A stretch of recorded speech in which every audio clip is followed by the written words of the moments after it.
In this video, I'm going to show you how to overlay PDFs in PDF XChange Editor. Now, the first thing you have to do, you want to go to the Organize tab up top, and you want to click on Overlay over here under Pages.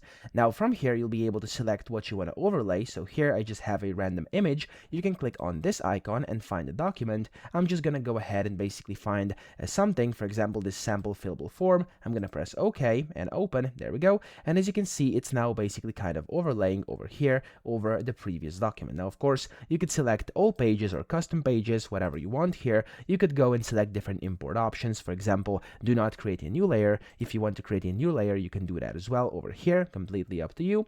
And then here you have a bunch of different options as well. Like, for example, you can copy structure. You could go destination page range over here, and of course, change this if you want. You can change the appearance. You can change like rotation if you wanna over here. As you can see, it's now rotating. You can change the opacity. So if you don't like it, you could go like 50, and as you can see, it's much less prominent. And you could do the scale if you want it to be smaller. You can make this, for example, like 70. There we go. And as you can see, you can then basically press the enter key, and it's going to take you directly in here where you can see the overlaid PDF. If you want to change anything, you can go back inside the overlay and then just change whatever you want, like colors and stuff like that, all the other things that are optional down here at the bottom. And then you can just click on OK or enter, and it's going to get applied onto your PDF. So that's how to do it. I hope this video helped you out. If it did, please subscribe to the channel and help me out as well.